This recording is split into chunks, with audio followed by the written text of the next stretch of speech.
रुकेंगे एक छोटे से ब्रेक के लिए। पर आप कहीं मत जाइए, क्योंकि ब्रेक के बाद जब हम लौटेंगे तब आपको डिजिटल इंडिया को साकार करती सीकर के कुछ युवाओं की एक कहानी दिखाएंगे।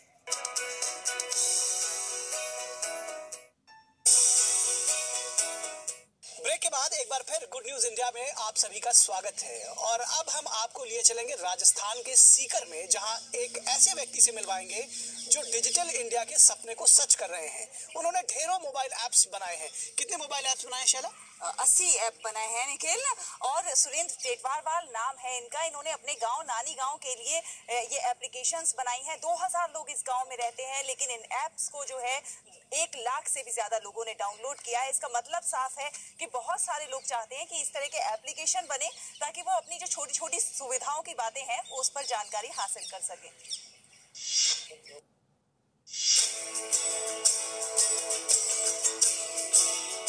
राजस्थान के सीकर जिले की ग्राम पंचायत नानी देश की पहली डिजिटल पंचायत बन गई है। डिजिटल इंडिया के नक्शे कदम पर चलते हुए यहाँ के 2 युवाओं ने अपनी ग्राम पंचायत को एक अलग पहचान दी है।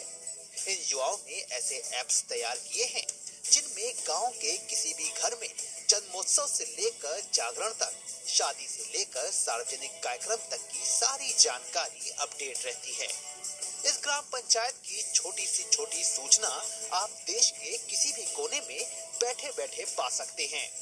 पंचायत के इतिहास से लेकर जनप्रतिनिधियों तक की जानकारी, विकास कार्य, सरकारी विभागों से लेकर निजी संस्थाओं तक की जानकारी भी आपको एक क्लिक पर मिल जाएगी। ये मोबाइल ऐप्स डिजिटल ग्राम पंचायत नानी नाम से बनाए गए हैं, जिसमें पंचायत के विकास कार्य, प्रमुख स्कूल, अटल सेवा केंद्र और गांव की प्रमुख सूचनाएं लगातार अपडेट की जाती हैं।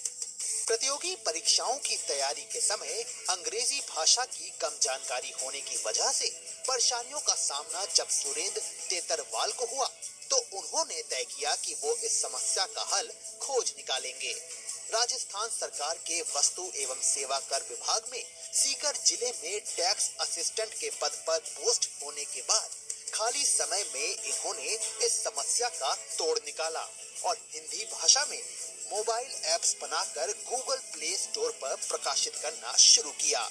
खास बात है कि सुरेंद्र अपने शिक्षक मित्र सुरेश ओला के साथ मिलकर अब तक करीब 80 ऐप बना चुके हैं।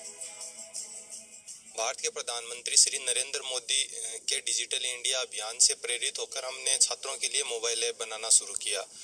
हमने शुरू में शौकिया तौर पर यह काम शुरू किया था, लेकिन बहुत ही अच्छा फीडबैक देखकर हमें जितना भी हमें समय मिलता है हमारी नौकरी के अलावा, उसमें रात को 2-2 बजे तक ऐप बनाने का काम करते हैं। अभी हमारे 95 से ज़्यादा ऐप हैं जो प्ले स्टोर पर बिल्कुल फ्री में उपलब्ध हैं सभी के लिए। हमारी ग्राम पंचायत नानी का ऐप हमने बनाया जो पूरे देश में प्रथम ग्राम पंचायत ऐप है। उसमें हमने पूरे ग्राम की सूचनाएं एक जगह देने का प्रयास किया है। सुरेंद्र तेतरवाल और सुरेश ओला के बनाए कुछ ऐप्स तो ऐसे भी हैं जिन्हें एक दिन में 1 लाख से ज्यादा लोग डाउनलोड कर रहे हैं। हमारी ग्राम पंचायत ऐप की पॉपुलैरिटी का अंदाजा इस बात से लगाया जा सकता है कि हमारे गांव की जनसंख्या 2500 है, लेकिन हमारे ऐप को 2.5 लाख लोगों ने इंस्टॉल किया है। हमने विश्व इतिहास, प्राचीन इतिहास, जीके, कंप्यूटर, इन चीजों के, मैथ्स के, रीजनिंग के, साइंस के बहुत से ऐप बनाए। गुजराती में, तमिल में, तेलुगु में, अनेक भाषाओं में भी हमने ऐप बनाए।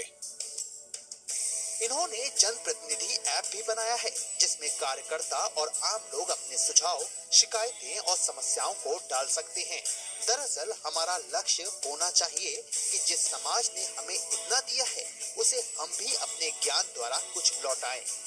सुरेंद्र और सुरेश ने अपने गांव से इसकी शुरुआत कर दी है। अब हमारी बारी है।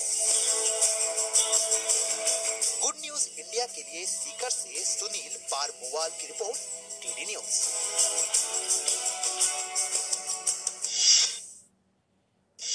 लेकिन भारत और इजराइल के बीच जो सांस्कृतिक संबंध है वो हमेशा से ही बहुत मजबूत रहे हैं और